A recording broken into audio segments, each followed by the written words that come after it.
আসসালামু আলাইকুম, কেমন আছেন সবাই? আজ আমি এসেছি আপনাদের জন্য থানকুনি পাতার পাকোড়া নিয়ে। প্রথমেই থানকুনি পাতাগুলো ভালো করে ধুয়ে কুচি কুচি করে কেটে নেবেন। 3 কাপ থানকুনি পাতা কুচির সাথে হাফ কাপ পরিমাণে চালের গুঁড়া দিবেন। পরিমাণ মতো লবণ। এতে সামান্য কিছু হলুদের গুঁড়া দিবেন। হাফ চা চামচ ধনিয়া গুঁড়া দিয়ে দিবেন। এতে আমি হাফ কাপ পরিমাণে পেঁয়াজ কুচি ও 4টা কাঁচামরিচ কুচি নিয়েছি, আপনারা চাইলে বাড়িয়ে কমিয়ে নিতে পারেন। এরপর এটাকে আমরা ভালো করে মাখিয়ে নিব। একটি কড়াইয়ে তেল দিয়ে দেব। তেল গরম হয়ে এলে একটি একটি করে পাকোড়াগুলো দিয়ে দেব। এরপরে এগুলো উল্টিয়ে পাল্টিয়ে ভালো করে ভেজে নেব।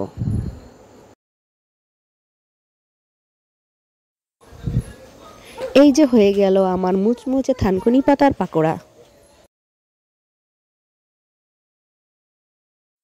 আপনি আমার চ্যানেলটিতে নতুন হয়ে থাকলে তাহলে সাবস্ক্রাইব করে দিবেন আর বেল বাটনটি টিপে দিবেন। আল্লাহ হাফেজ।